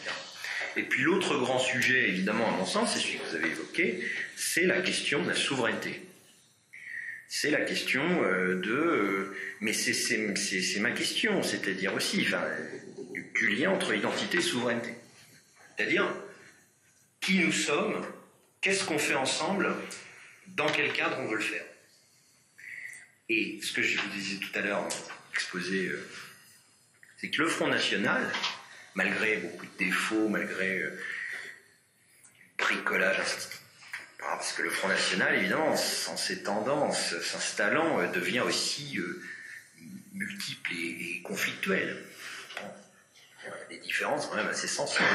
Alors, quand c'était une espèce de réunion de patchwork de la constitution du parti par Le Pen au début des années 70, il n'y avait pas d'enjeu majeur. Ça tenait la personnalité du chef qui était aussi très habile là-dedans, à faire avec à la fois les catho-traditionalistes, les occidentalistes, les machins, les anciens poujados, bon, tout ça a été... Il avait maintenu tout ça, puis il y avait une contestation très forte du régime, des gens qui ne voulaient pas le pouvoir justement dans la République. Tout ça a été... Là aujourd'hui c'est très différent, on a une partie, une aile souverainiste quand même, assez, quelqu'un comme Philippot peut incarner, assez classiquement. On peut retrouver à la fois chez Seguin, chez Chevènement, enfin... Et puis on a une aile quand même qui se dessine aussi, autour de l'héritage, autour de la nièce, de la petite fille, qui est le conservatisme traditionnaliste des valeurs, d'une vision de la société, avec un côté identitaire beaucoup plus prononcé.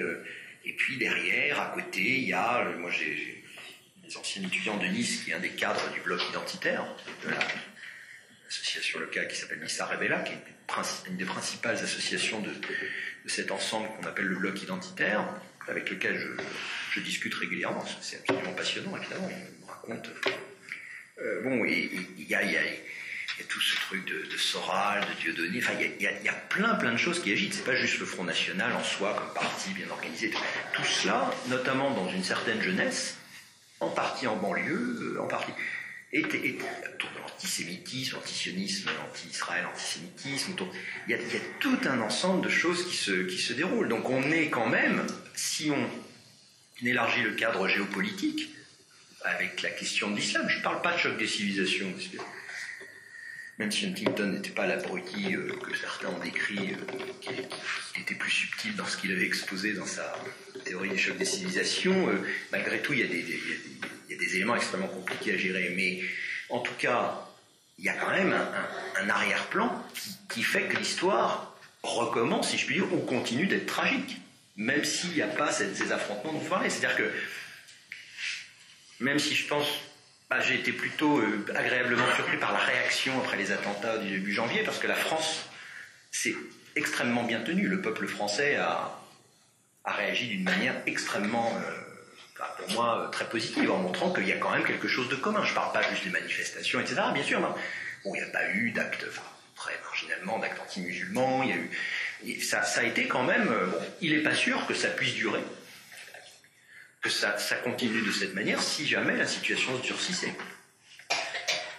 À l'extérieur, au loin, ou chez nous. C'est-à-dire que là, on est sur des choses quand même, entre ça et les risques à nouveau de collapse économique qui sont toujours pendants compte tenu de ce qu'est la mondialisation et la financiarisation aujourd'hui du capitalisme. Tout cela continue d'être de... Or, on a subi une crise économique très dure en 2008, avec tout l'épuisement des États à refinancer l'économie, etc. Enfin, on a quand même vu les limites du truc, quoi. On est arrivé au bout. Peut-être qu'on ne pourra pas refaire la même chose. Des centaines de milliards brûlés dans cette affaire.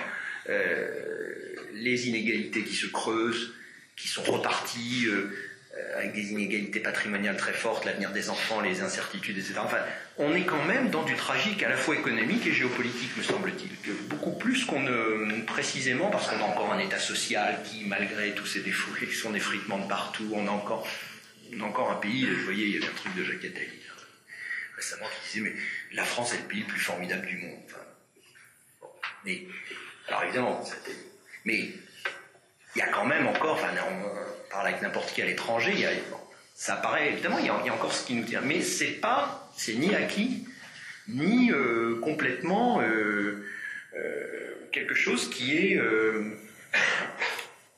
qu'on ne doit pas interroger. Vous voyez ? Donc il me semble que c'est une question, pour vous dire la manière dont moi je la vois, enfin je me suis terminé vite parce que mais je pense qu'il faudrait remettre ces débats sur la table. Enfin, politiquement, la responsabilité des politiques, c'est de ne pas mettre les débats sur la table. C'est notamment le débat européen. Parce que le débat européen, c'est le débat de la souveraineté, c'est le débat de l'identité. Or là, on est sur quand même des partis qui ont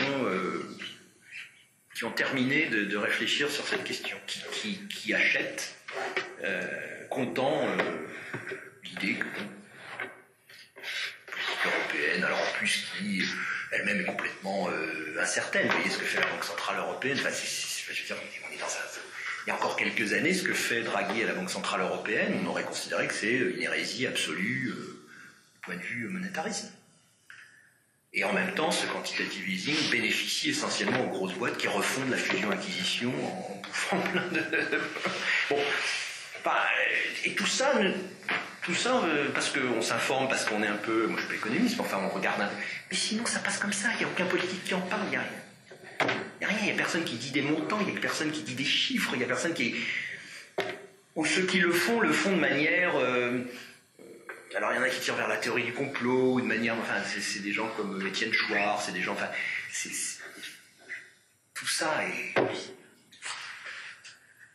Christian. Non, pas Christian, Hervé, pardon. Christian après. Et voilà.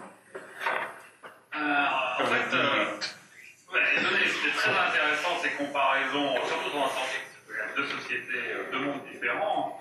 Vous avez parlé également d'Angleterre, mais il y a une chose qui donne beaucoup de poids à votre argumentation sur l'insécurité culturelle.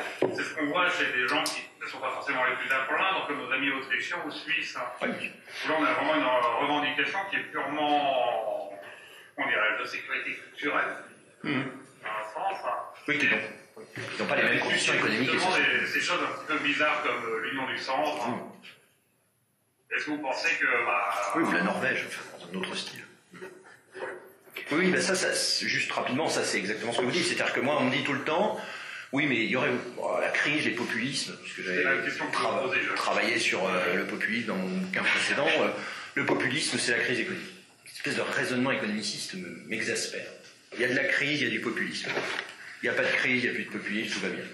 Et la Suisse, la Norvège, et si on rentre dans l'Union européenne, puisque ces deux-là en plus ne sont pas dans l'Union européenne, c'est QFD, enfin, le mouvement Pegida en Allemagne, vous avez parlé de l'Autriche, on pourrait regarder le Danemark, ce qui se passe dans les pays de l'Est, c'est pas mon domaine, mais je regarde un peu ça aussi, qu'est-ce qui s'est passé en Italie récemment, enfin, et puis il y a des pays qui échappent, comme l'Espagne, pour des raisons compliquées pour moi, je laisserai les spécialistes, et qui sont pourtant dans une situation difficile, beaucoup plus difficile que la nôtre, ou l'Irlande, qui a vécu aussi des difficultés au Portugal.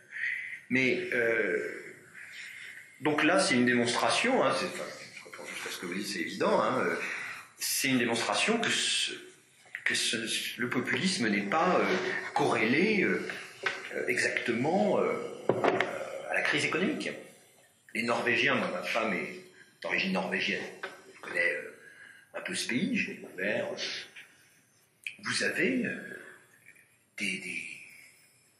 migration très récente, puisque longtemps la Norvège a été un pays de paysans pauvres, avec une terre pas très... qui ne fait pas vivre beaucoup de monde quand même, ils sont 4 millions, c'est pas... Mais évidemment avec le pétrole, c'est devenu des gens Mais quand on parle avec Norvégiens, génération jusqu'à aujourd'hui, qui descend jusqu'à une cinquantaine d'années, ils ont une manière de parler des immigrés, mais qui ici les condamnerait immédiatement au pilori, quoi.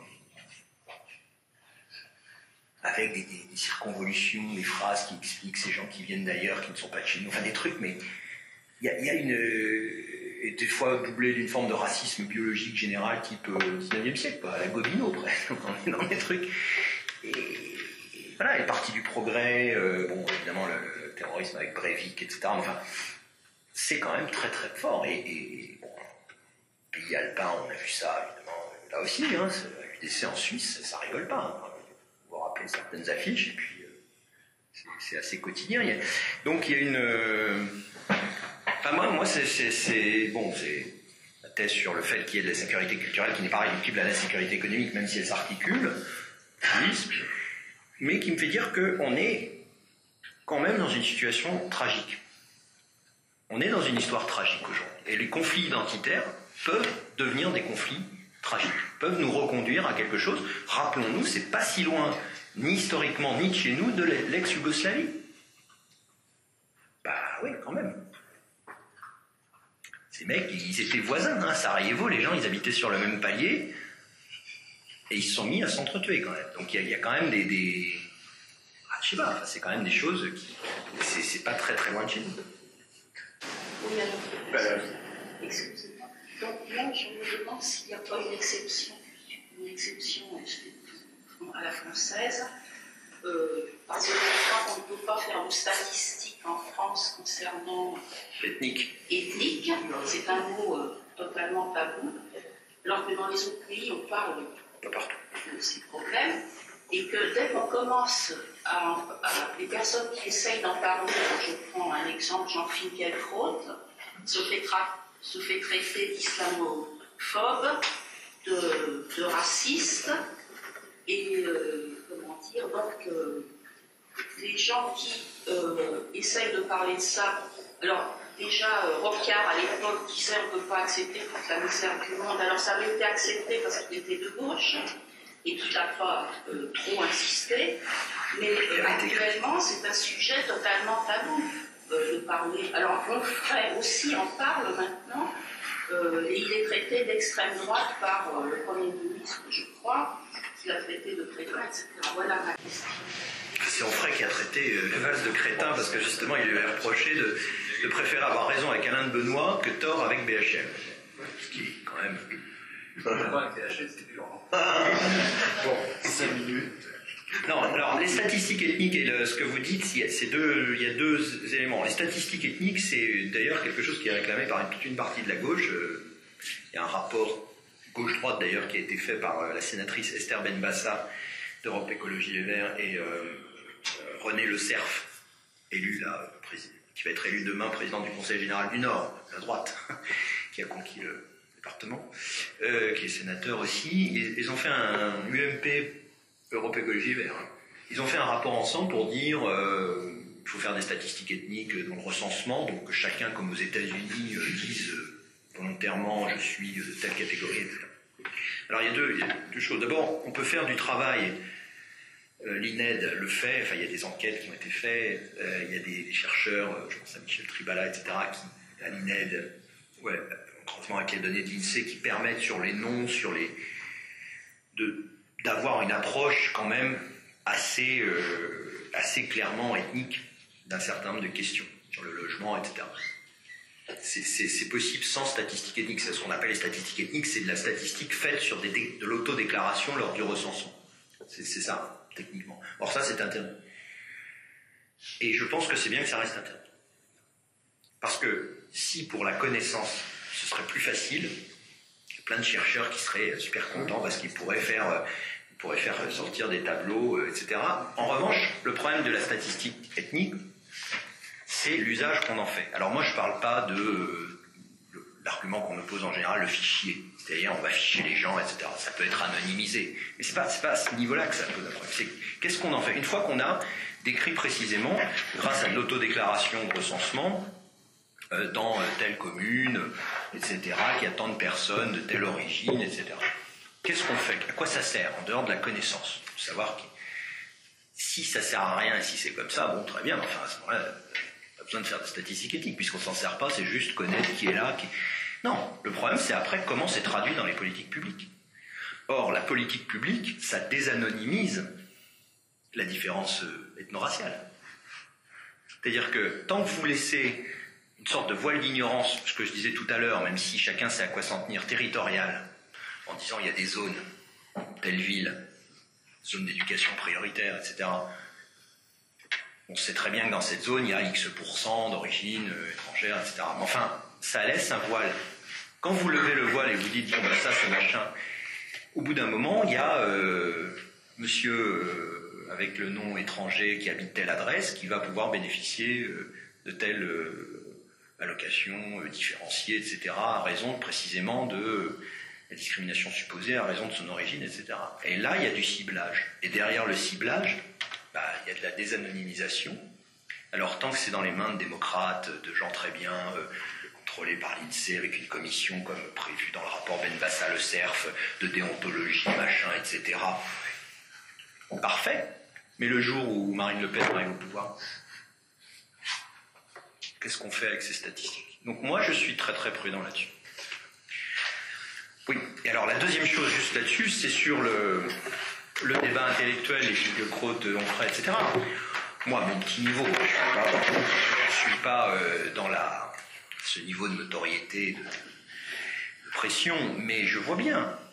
Moi, je suis traité régulièrement de raciste, nazitionniste, des trucs, des fois c'est assez lepéniste de gauche, Zemmouro-lepéniste, enfin, vous savez, on est dans un débat public qui est totalement délirant d'ailleurs, où dès lors qu'on dit quelque chose, je parle de l'insécurité culturelle, il y a tout un tas de gens, y compris des collègues universitaires, qui n'ont pas lu une ligne de ce livre qui pourtant fait 200 pages, c'est un essai, un travail, ça fait pas 800 pages, écrit tout petit avec plein de notes, etc. C'est fait pour être lu. Ils n'ont pas lu une ligne, ils disent non, ça va pas, ça.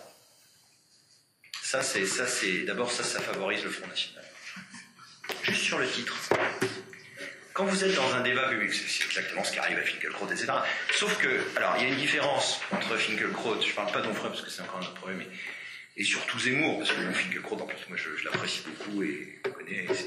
Mais Zemmour écrit parfois des trucs, il le fait alors à dessein ou il le pense, peu importe, en tout cas provocateur et vraiment enfin, pas raciste, enfin il écrit des trucs qui peuvent parfois être un peu limites, et à mon avis il le fait exprès. Le problème que moi, le problème, entre guillemets, que j'ai avec beaucoup de ses collègues, avec Bourbeau, dont on parlait tout à l'heure, ce collègue Corcuf, Rocaille Diallo, etc., c'est que ils ne peuvent pas citer une seule phrase. C'est-à-dire que moi, j'écris plein de choses, des bouquins, des articles, des machins, des réseaux sociaux, des tweets, etc. Depuis des années, si, c'est toujours ce que je leur dis, si j'étais raciste, si j'étais islamophobe, je dis ça notamment aux journalistes, si j'étais homophobe, si j'étais sexiste, là, je ne m'accuse pas de ça, mais tous ces gens auraient trouvé déjà de quoi me faire jouer au pilori, condamner, etc. Et c'est pas parce que je fais attention de ne rien dire, parce qu'en fait je suis vraiment un islamophobe derrière, un raciste profond et qui fait très attention. C'est parce que ça n'a pas de sens, au contraire, j'écris précisément le contraire. Non pas que je suis antiraciste et que c'est formidable qu'on doit tous vivre ensemble, etc. Non, j'écris qu'il y a du commun, il faut revenir à des choses plus sociales, etc. Eh bien, tant pis. Et il y a même une, et je termine, c'est la dernière anecdote par ça, une enseignante qui s'appelle Laurence Decoq, qui fait partie de tous ces réseaux des ingénieurs de la République, etc., qui une fois me dit, ce qu'on a fait, c'est un coup qu'on a fait aussi à Finkielkraut dans un débat que j'avais vu quelques années, qui dit, mais en fait, Bouvet, il écrit ça, mais il pense le contraire. Et quand vous en êtes là, le commun ne s'étend pas jusqu'au débat intellectuel. Merci. Merci à vous.